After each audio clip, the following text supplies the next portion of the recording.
আগামীকালকে আমরা কেউ রাখবো না, আজকেই আমাদের বক্তব্য শেষ করতে হবে। সময় আমাদের হাতে সব মিলিয়ে আছে 3 ঘন্টা।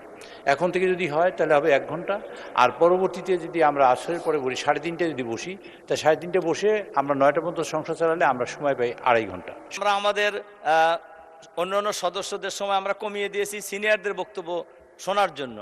এখন আজকে উনি এসে যদি নতুন ফর্মুলা বলেন তাহলে তো এটা হবে না। যেই তো আমরা আমাদের পক্ষ থেকে চিফ হুইপের কাছে আমরা টাইম বন্টন করে দিয়েছি, ওনার মতো করে বন্টন করলে তো হবে না। মাননীয় চিফ হুইপ, আমরা যে বুঝেছি। মাননীয় চিফ হুইপ বলেন। মাননীয় স্পিকার, সকলেরই বিষয়টা অনুধাবন করতে হবে।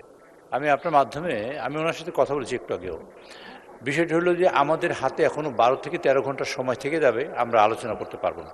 বিকজ আমরা 30 তারিখে যদি মাননীয় রাষ্ট্রপতি যদি সংসদ প্রয়োগ করেন, তাহলে আমাদের 12-13 ঘন্টা, প্রায় 14 ঘন্টার মতো সময় আমাদের হাতে থাকে। তো সেই হিসেবে ওনাদের বলেছি যে আমাদের মাননীয় মন্ত্রীবৃন্দ কেউ বক্তব্য রাখেন নাই, প্রতিমন্ত্রীবৃন্দ কেউ 2-1 বক্তব্য রাখছেন, অধিকাংশ রয়ে গেছেন।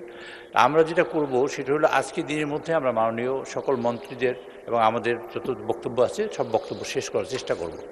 তো সেই কারণে আমরা মাননীয় মন্ত্রীদেরই সর্বোচ্চ 8 মিনিট এবং থেকে 10 মিনিট মতো সময় দিতে পারি, আর দিতে পারি না, আজকে কোনো অবস্থাতেই পারি না। আর আমাদের খায়ের ভূঁইয়া আমাদের খুব ভালো বক্তা, আমরা সবসময় চাইছি যে সে বসে বক্তৃতা দেব, কিন্তু আগে দেয় নেই, এখন আর সময় নেই, সেই কারণে আমরা সময় পাই না। আর আগামী দিন 30 তারিখে যদি হবে, সেদিন আমরা সময় রেখেছি আমাদের মাননীয় বিরোধী দলীয় উপনেতা, আমাদের মাননীয় বিরোধী দলীয় নেতা এবং আমাদের মাননীয় নেতা এবং এখানে আর 2 জনের জন্য বক্তব্য সময় রেখেছি আগামীকালকে দিন। আগামীকালকে আমরা কেউ রাখবো না, আজকেই আমাদের বক্তব্য শেষ করতে হবে। সময় আমাদের হাতে সব মিলিয়ে আছে 3 ঘন্টা। এখন থেকে যদি হয় তাহলে হবে 1 ঘন্টা, আর পরবর্তীতে যদি আমরা আসরের পরে বলি 3:30টায় যদি বসি, তা 3:30টায় বসে আমরা 9টা পর্যন্ত সংসদ চালালে আমরা সময় পাই 2.5 ঘন্টা সব মিলিয়ে।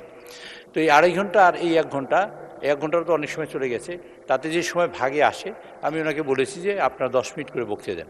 ওরা 30 মিনিট দিলে তা তো আমরা কাভার করতে পারবো না, কারণ আমি সময় দিচ্ছি ধরেন আমরা 26%, কিন্তু সময় তো একইভাবে ভাগ হইতেছে। আমরা সময় বেশিও নিচ্ছি না, ওনাদেরও কম দিচ্ছি না, বরং একটু বেশি দেওয়ারই চেষ্টা করছি। সেই জন্য আমাদের মন্ত্রী 8 মিনিট দিলে ওনাদের বলছি আপনারা 10 মিনিট দেন, এই অনুরোধটা ওনাদের কাছে করেছি। মাননীয় সংসদ বিরোধী দলীয় নেতা, এই ব্যাপারটায় আপনি দৃষ্টি দিয়েন, আপনাকে অনুরোধ করছি। ধন্যবাদ মাননীয় স্পিকার। আপনাদের প্রাপ্য সময় অনুসারেই তো নির্ধারণ করেছেন বলে মনে হলো।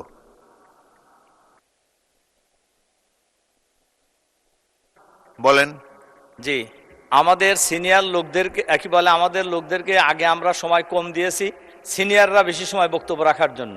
আমাদের মাননীয় চিফ হুইপ আজকে এসে যদি এই বক্তব্য দেন যে সময় নাই, আমরা তো আমাদের সময় সেভ করে রাখছি, তো উনি কী করছেন এটা ওনার ব্যাপার, কিন্তু আমরা বিরোধী দলের যে অংশ আমরা সময় পাই সেই সময় তো আমাদেরকে দিতে হবে। আমরা আমাদের অন্যান্য সদস্যদের সময় আমরা কমিয়ে দিয়েছি সিনিয়রদের বক্তব্য শোনার জন্য।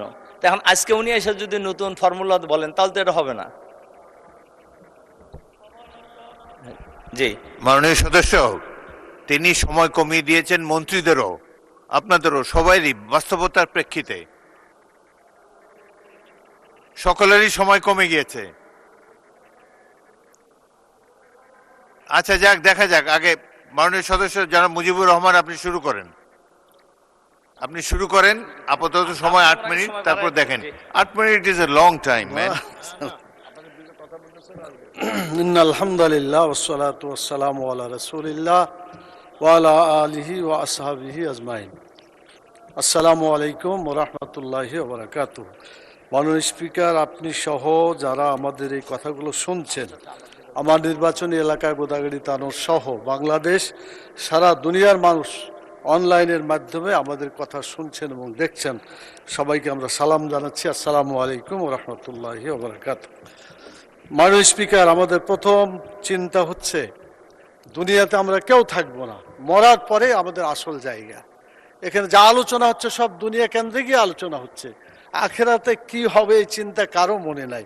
আল্লাহ তাআলা সূরা আলে ইমরানের 185 নম্বর আয়াতে বলেছেন, ফামান জুহজিহা আনিন নার ওয়া উদখিলাল জান্নাত ফাকাদ ফাজ।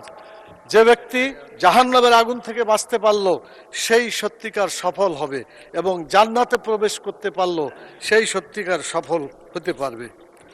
মাননীয় স্পিকার, সংসদ লবিতে ঢোকার সময় আল্লাহর প্রতি